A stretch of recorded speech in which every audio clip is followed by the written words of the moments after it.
मिर्ज़ा साहब सलाम अलैकुम। और उत्ते जेह्ड़ा मैं ऑडियो क्लिप भेजेआ ना अताउल मजीब राशिद साहब वास्ते, वो भी एक्सीलेंट है। ਉਹਦੇ ਤੇ ਵੀ ਗੌਰ ਕਰੋ, ਉਹਦੇ ਤੇ ਵੀ ਗੌਰ ਕਰੋ, ਨਹੀਂ ਤੇ ਇਹਨਾਂ ਨੂੰ ਮਜਬੂਰ ਕਰੋ ਕਿ ਹਜ਼ਰਤ ਅਬਦੁਲ ਗਫਾਰ ਜੰਬਾ ਸਾਹਿਬ ਨਾਲ ਮੁਨਾਜ਼ਰਾ ਕਿਉਂ ਨਹੀਂ ਕਰਦੇ ਤੁਸੀਂ ਇਸ ਚੀਜ਼ ਉੱਤੇ ਕਿਉਂ ਨਹੀਂ ਗੌਰ ਕਰਦੇ ਕਿ ਉਹ ਮੁਨਾਜ਼ਰਾ ਕਿਉਂ ਨਹੀਂ ਕਰ ਰਹੇ? 20 ਸਾਲ ਤੋਂ ਉਹ ਕਹਿ ਰਹੇ ਨੇ ਮੇਰੇ ਨਾਲ ਮੁਨਾਜ਼ਰਾ ਕਰੋ, ਲਾਈਵ ਕਰੋ, ਰਿਕਾਰਡਿੰਗ ਹੋਵੇ, ਉਹਦੀ ਦੁਨੀਆ ਵੇਖੇ।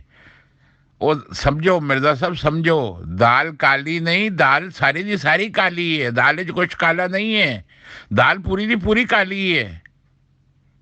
ਖੁਦਾ ਦਾ ਵਾਸਤਾ ਜੇ ਗੌਰ ਕਰੋ ਇਸ ਚੀਜ਼ ਦੇ ਉੱਤੇ। ਉਹਨਾਂ ਨੂੰ ਕਹੋ ਠੀਕ ਹੈ, ਅਗਰ ਤੁਸੀਂ ਆਪਣੇ ਆਪ ਨੂੰ ਸੱਚੇ ਸਮਝਦੇ ਹੋ ਤੇ ਹਜ਼ਰਤ ਅਬਦੁਲ ਗਫਾਰ ਜੰਬਾ अलैहिस्सलाम ਦੇ ਨਾਲ ਮੁਨਾਜ਼ਰਾ ਕਰੋ। ਲਾਈਵ ਮੁਨਾਜ਼ਰਾ ਹੋਵੇ, ਰਿਕਾਰਡਿੰਗ ਹੋਵੇ, 3 ਪਾਰਟੀਆਂ ਰਿਕਾਰਡਿੰਗ ਕਰਨ ਤਾਂ ਕਿ ਕੋਈ ਦਜਲ ਦੇ ਨਾਲ ਰਿਕਾਰਡਿੰਗ ਨੂੰ ਕੱਟ ਵੱਢ ਨਾ ਸਕੇ। ਯਾਰ ਇੰਨੀ ਖੁੱਲੀ ਆਫਰ ਉਹ ਦਿੰਦਾ ਵੇ ਜਿਹੜਾ ਸੱਚਾ ਹੋਵੇ। ਝੂਠਾ ਬੰਦਾ ਤੇ ਖਲੋਂਦਾ ਹੀ ਨਹੀਂ, ਉਹ ਖਲੋਣ ਹੀ ਨਹੀਂ ਰਹੇ ਹੈਗੇ, ਮੁਕਾਬਲਾ ਹੀ ਨਹੀਂ ਕਰਦੇ। ਜਦੋਂ ਸੂਰਾ ਨਹਿਲ ਕਹਿੰਦੀ ਹੈ ਕਿ ਮੁਨਾਜ਼ਰਾ ਕਰੋ, ਫਿਰ ਇਹ ਕਹਿੰਦਾ ਸਾਡੇ ਖਲੀਫੇ ਦੀ ਤੇ ਸ਼ਾਨ ਬੜੀ ਹੈ। ਉਹ ਤੇਰੇ ਖਲੀਫੇ ਦੀ ਸ਼ਾਨ ਗਈ ਤੇਲ ਲੈਣ, ਕੁਰਾਨ ਦੀ ਸ਼ਾਨ ਜ਼ਿਆਦਾ ਵੇ। ਫਿਰ ਤੁਸੀਂ ਮੁਨਾਜ਼ਰਾ ਕਰੋ, ਕਿਉਂ ਨਹੀਂ ਮੁਨਾਜ਼ਰਾ ਕਰਦੇ? ਇਸ ਵਾਸਤੇ ਮਿਰਜ਼ਾ ਸਾਹਿਬ ਗੌਰ ਕਰੋ। ਤੁਹਾਨੂੰ ਮੈਂ ਬਾਰ-ਬਾਰ ਕਹਿ ਰਿਹਾ, ਗੌਰ ਕਰੋ ਇਹਨਾਂ ਗੱਲਾਂ ਦੇ ਉੱਤੇ, ਗੌਰ ਕਰੋ ਇਹਨਾਂ ਗੱਲਾਂ ਦੇ ਉੱਤੇ। ਤੁਹਾਨੂੰ ਮੈਂ ਪਕੜ 'ਚੋਂ, ਖੁਦਾ ਦੀ ਪਕੜ 'ਚੋਂ ਕੱਢਣਾ ਚਾਹੁੰਦਾ ਵਾਂ। ਤੁਸੀਂ ਸਮਝ ਨਹੀਂ ਰਹੇ ਹੋ ਗੱਲਾਂ ਨੂੰ। ਅਗਰ ਤੁਹਾਡੇ ਖਲੀਫੇ ਸੱਚੇ ਨੇ ਤੇ ਮੁਨਾਜ਼ਰਾ ਕਿਉਂ ਨਹੀਂ ਕਰਦਾ? ਖਲੀਫਾ ਮੁਨਾਜ਼ਰਾ ਕਿਉਂ ਨਹੀਂ ਕਰਦਾ?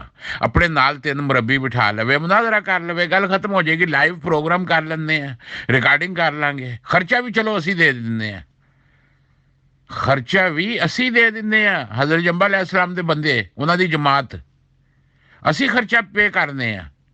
ਲੇਕਿਨ ਮੁਨਾਜ਼ਰਾ ਤੇ ਆਓ ਤੇ ਸਹੀ ਨਾ, ਮੈਦਾਨ 'ਚ ਨਿਕਲੋ ਨਾ, ਮੰਜੀਆਂ ਦੇ ਥੱਲੋਂ ਨਿਕਲੋ ਬਾਹਰ। ਮੰਜੀਆਂ ਦੇ ਥੱਲੇ ਵੜ ਗਏ ਉਹਨਾਂ ਨੂੰ ਵੇਖ ਕੇ, ਕਿਉਂਕਿ ਖੁਦਾ ਦੀ ਤਾਕਤ ਉਹਨਾਂ ਦੇ ਨਾਲ। ਇਸ ਵਾਸਤੇ ਤੁਸੀਂ ਸਾਰੇ ਮੰਜੀਆਂ ਦੇ ਥੱਲੇ ਵੜ ਗਏ ਹੋ।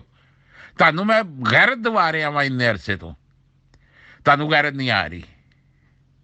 ਆਪਣੇ ਖਲੀਫੇ ਨੂੰ ਕਹੋ ਮੰਜੀ ਦੇ ਥੱਲੋਂ ਨਿਕਲ ਬਾਹਰ, ਉਹਨੂੰ ਕਹੋ ਮੰਜੀ ਦੇ ਥੱਲੋਂ ਨਿਕਲ ਬਾਹਰ। ਪੈਂਪਰ ਪਾ ਕੇ ਖੁਤਬਾ ਦੇ ਕੇ ਚਲਾ ਜਾਂਦਾ ਵੇ। ਮੁਨਾਜ਼ਰਾ ਕਿਉਂ ਨਹੀਂ ਕਰਦਾ? ਲਾਈਵ ਮੁਨਾਜ਼ਰਾ ਕਰੇ, 3 ਨਾਲ ਮੁਰੱਬੀ ਬਿਠਾ ਲਵੇ। ਅਸੀਂ ਵੀ ਜੰਬਾ ਸਾਹਿਬ ਦੇ ਨਾਲ 3 ਬੰਦੇ ਬਹਿ ਜਾਂਦੇ ਆ, ਨਾਲ ਜੱਜਿਸ ਬਿਠਾਉਂਦੇ ਆ, ਰਿਕਾਰਡਿੰਗ ਕਰਦੇ ਆ। 3 ਰਿਕਾਰਡਿੰਗਾਂ 3 ਲੋਕ ਕਰਨਗੇ। ਕੱਢੋ ਆਪਣੇ ਖਲੀਫੇ ਨੂੰ ਬਾਹਰ ਕੱਢੋ, ਨਹੀਂ ਤੇ ਗੌਰ ਕਰੋ ਇਹਦੇ ਉੱਤੇ, ਕਿਉਂ ਨਹੀਂ ਨਿਕਲਦਾ ਬਾਹਰ? ਜਦੋਂ ਸੂਰਾ ਨਹਿਲ ਕਹਿ ਰਹੀ ਹੈ ਕਿ ਮੁਨਾਜ਼ਰਾ ਕਰ, ਕਿਉਂ ਨਹੀਂ ਕਰਦਾ ਮੁਨਾਜ਼ਰਾ? ਕੱਢੋ ਇਸ ਬੰਦੇ ਨੂੰ ਬਾਹਰ। ਬੱਚੋ, ਤੁਸੀਂ ਵੀ ਮੁਗਲ ਖਾਨਦਾਨ ਚੋਂ ਹੋ, ਤੁਹਾਨੂੰ ਤਾਂ ਚੁੱਕ ਕੇ ਇਹਨਾਂ ਨੇ ਬਾਹਰ ਮਾਰਤਾ ਸੀ। ਤੁਸੀਂ ਵੀ ਹਜ਼ਰਤ ਮਸੀਹ ਮੌਊਦ अलैहिस्सलाम ਦੇ ਖਾਨਦਾਨ ਚੋਂ, ਤੁਹਾਨੂੰ ਤਾਂ ਇਹਨਾਂ ਨੇ ਲਿਸਟ ਚੋਂ ਹੀ ਕੱਢ ਦਿੱਤਾ ਸੀਗਾ। ਜਿਹਦਾ ਦਿਲ ਕਰਦਾ ਇਹਨਾਂ ਨੂੰ ਲਿਸਟ ਚੋਂ ਕੱਢ ਦਿੰਦੇ ਨੇ। ਅੱਜ ਤੱਕ ਜਮਾਤ ਚੋਂ ਕੱਢਦੇ ਆਏ ਨੇ। ਮੈਂ ਐਲਾਨ ਕਰਨ ਡਿਆ, ਮੈਨੂੰ ਕੱਢੋ ਜਮਾਤ ਚੋਂ, ਮੈਂ ਇਹਨਾਂ ਨੂੰ ਕੱਢ ਦਿੰਦਾ ਹਜ਼ਰਤ ਮਸੀਹ ਮੌਊਦ अलैहिस्सलाम ਦੀ ਜਮਾਤ ਚੋਂ। ਮੈਂ ਉਹਨਾਂ ਦਾ ਰੂਹਾਨੀ ਬੇਟਾ ਵਾਂ, ਮੈਂ ਇਹਨਾਂ ਦੇ ਉੱਤੇ ਲਾਨਤ ਭੇਜਦਾ ਵਾਂ। ਇਹਨਾਂ ਦੇ ਉੱਤੇ ਮੈਨੂੰ ਇਹਨਾਂ ਨੇ ਨਹੀਂ ਕੱਢਿਆ, ਡਿਕਲੇਅਰ ਨਹੀਂ ਕੀਤਾ, ਕਿਉਂਕਿ ਖੁਦ ਫਸ ਗਏ ਨੇ, ਹਰ ਪਾਸੋਂ ਫਸ ਗਏ ਨੇ ਇਹਨਾਂ ਦੇ ਘਰ ਦੇ। ਉਹ ਯਾਰ, ਜਿਹੜਾ ਖਲੀਫਾ ਆਪਣੀ ਬੇਟੀ ਨੂੰ ਹਿਫਾਜ਼ਤ ਨਹੀਂ ਦੇ ਸਕਿਆ ਨਿਦਾ ਨੂੰ, ਉਹਨੇ ਤੁਹਾਡੀ ਕੀ ਹਿਫਾਜ਼ਤ ਕਰਨੀ? ਉਹਨੇ ਜਿਹੜਾ ਮੂੰਹ ਭਾਰ ਡਿੱਗਿਆ ਸੀਗਾ ਤੇ ਦੁਆਵਾਂ ਕਰਾਉਂਦਾ ਫਿਰਦਾ ਸੀ ਅਤਾਉਲ ਮਜੀਬ ਰਾਸ਼ਦ, ਕਿ ਡਿੱਗਿਆ, ਪਤਾ ਨਹੀਂ ਡਿੱਗਿਆ ਸੀ ਜਾਂ ਮੋਸ਼ਾ ਚਪੇੜਾ ਮਾਰ ਕੇ ਗਿਆ ਸੀ, ਇਹ ਵੀ ਪਤਾ ਕੋਈ ਨਹੀਂ। ਬਹਰਹਾਲ ਉਹਨੂੰ ਖਲੀਫੇ ਆਪਣੇ ਨੂੰ ਕੱਢੋ ਬਾਹਰ, ਉਹਨੂੰ ਕਹੋ ਮੰਜੀ ਥੱਲੋਂ ਨਿਕਲ, ਸਾਡੀ ਬੜੀ ਬਿਸਤੀ ਹੋਣ ਡਈ ਹੈ ਤੇ ਤੂੰ, ਤੇਰੀ ਮਿਹਰਬਾਨੀ, ਮੰਜੀ ਥੱਲੋਂ ਨਿਕਲ ਬਾਹਰ।